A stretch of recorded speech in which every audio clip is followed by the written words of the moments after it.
Now, this problem, this is number 3, we have magnesium fluoride, MgF2, and we want to find the percent composition. Alright, now, to do this, we need to find the molar mass. So we're going to look at the periodic table, and this is manganese, which is 24.1. So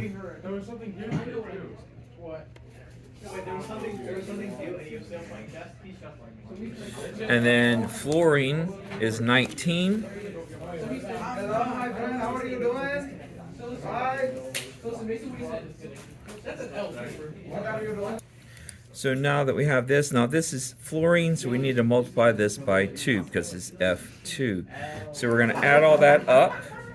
24.31 plus 19 plus 19, and that's going to give us 62.31 grams per mole of magnesium fluoride.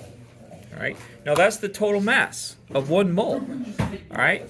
And so to find the percent, we're going to look at the individual masses, and we're going to say for magnesium, 24.31 grams divided by the total of 62.31 grams times 100%. Okay? And so 24.31 divided by 62.31, and that gives me about 39.01%. Okay? And then for fluorine, now this is fluorine F2, so up here we're going to have 19 times 2 divided by 62.31 times 100%.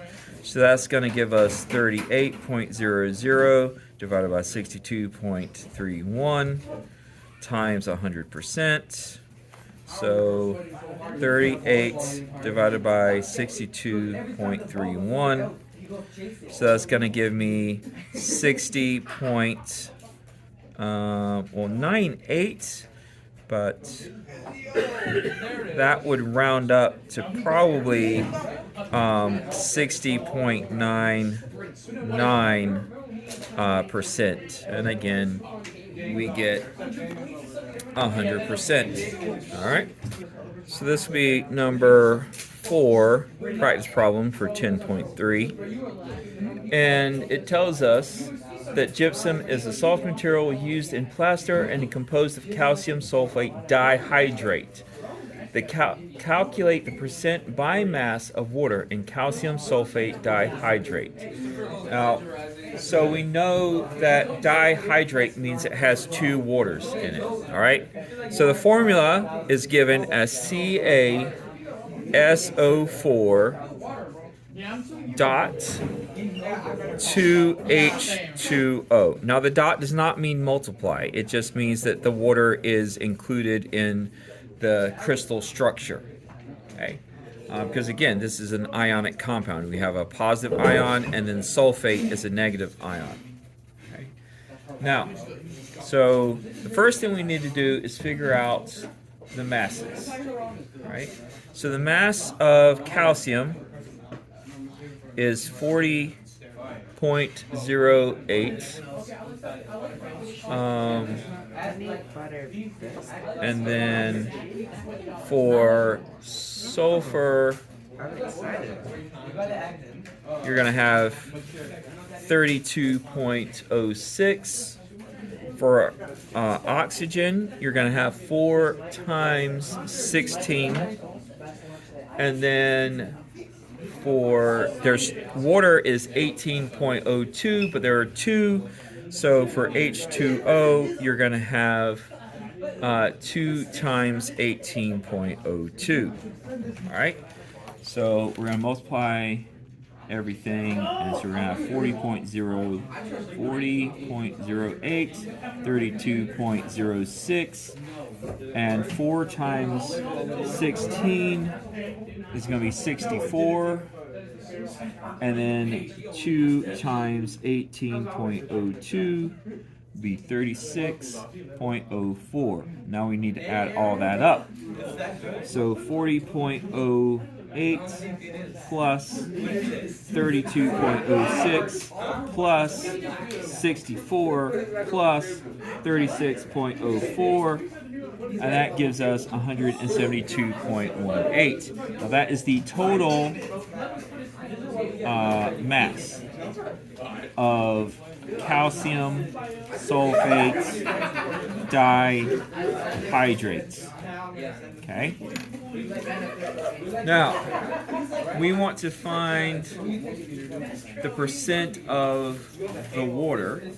So we're going to take this mass here, 36.04. That's the mass of the grams of H2O.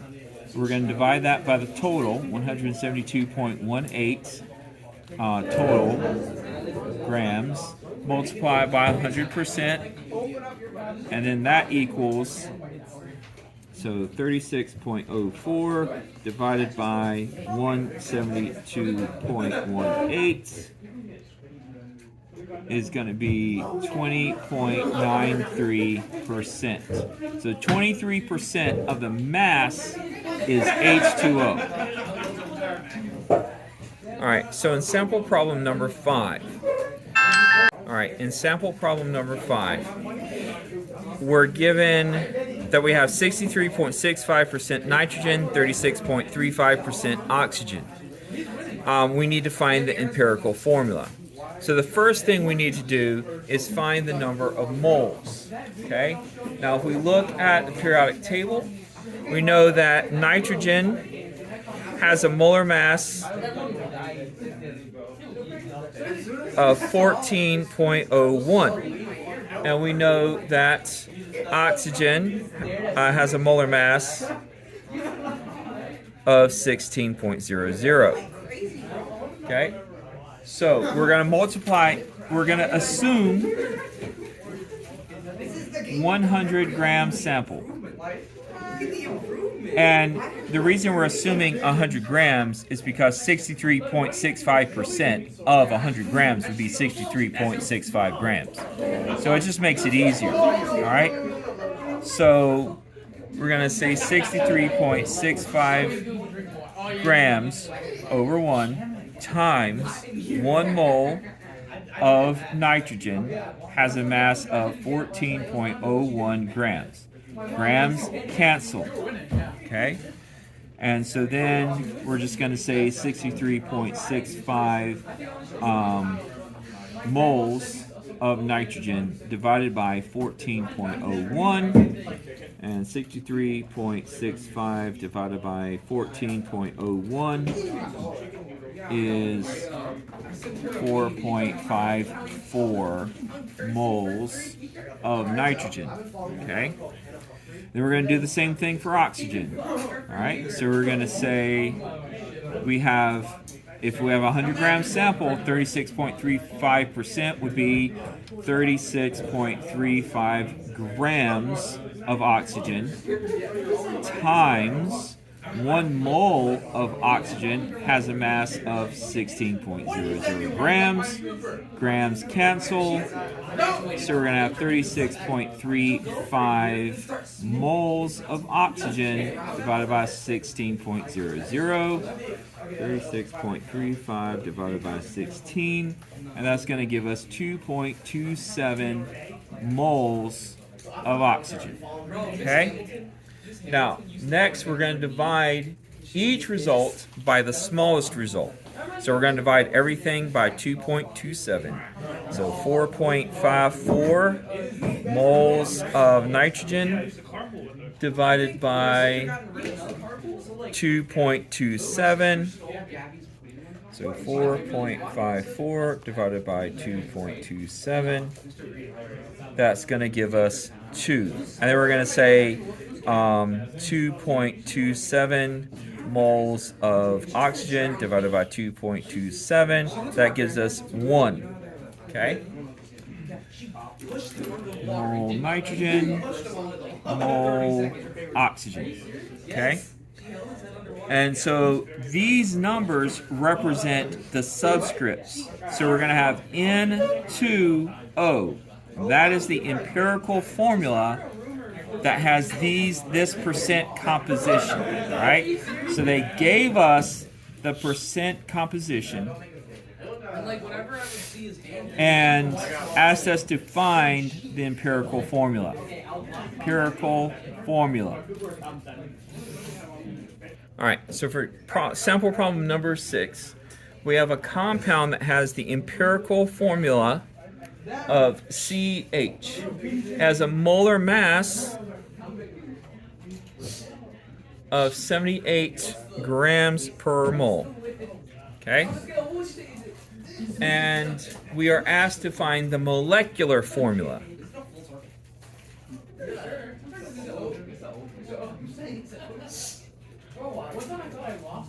So remember, the empirical formula is the smallest ratio of compound, or of the formula. The molecular formula is the actual formula that has this mass. Okay? So this could be CH, it could be C2H2, it could be C3H3, C4H4, C infinity, H infinity, all right? So, but which one is going to have this formula? All right. All right. So the way we're going to approach this is we know that the empirical formula mass, the EFM, empirical formula mass, we're going to find that by looking at the periodic table. Okay, carbon is 12.01, hydrogen is 1.008. So 12.01 plus 1.008 is going to be 13.018.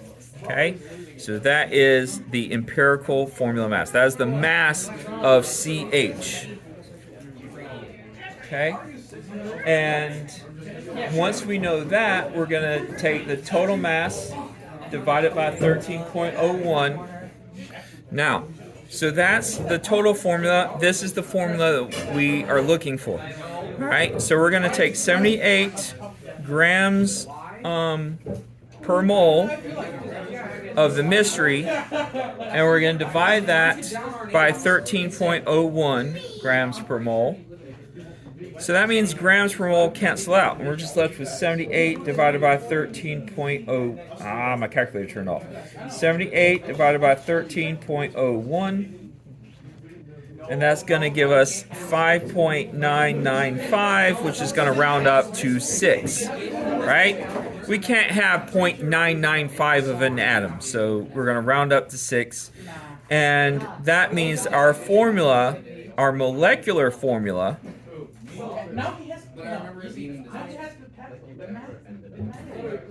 is C6H6. Okay? Alright.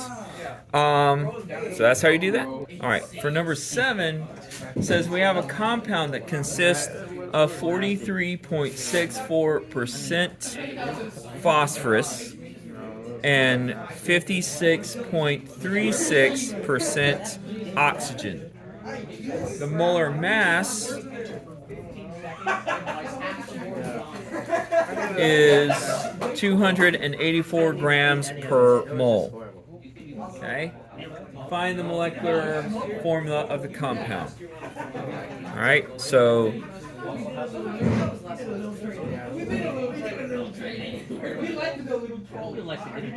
right. So step 1 for this is we need to find the empirical formula.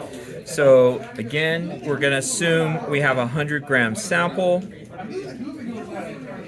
All right, so we're going to say 43.64 grams of phosphorus, and we're going to times 1 mole of phosphorus has a mass of 30.97 grams. We get this from the periodic table. grams cancel. All right, and so we're going to get 1.409 moles of phosphorus. Then we're going to say 56.36 grams of oxygen times 1 mole of oxygen divided by 16.00 grams. Okay, and that's going to give me 3.523 moles of oxygen. Okay, now we're going to take and we're going to divide both results by the smallest result. So we're going to have 1.409 moles of phosphorus divided by 1.409, and that's going to give us 1. Then we're going to have 3.523 moles of oxygen divided by 1.409, and that's going to give us 2.5 moles of oxygen.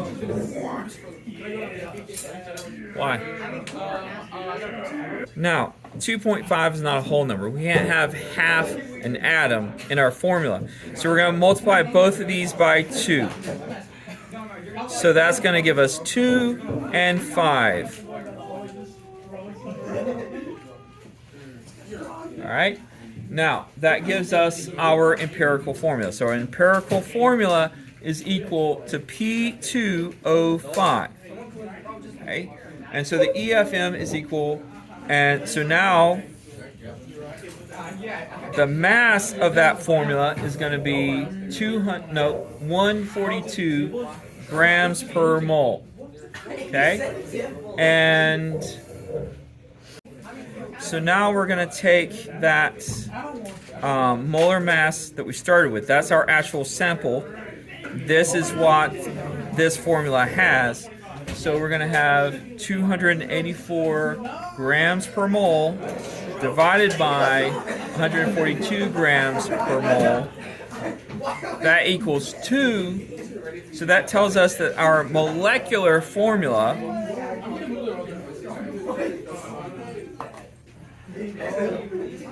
is going to be P4O10 because we multiplied this by 2 and we got this. All right?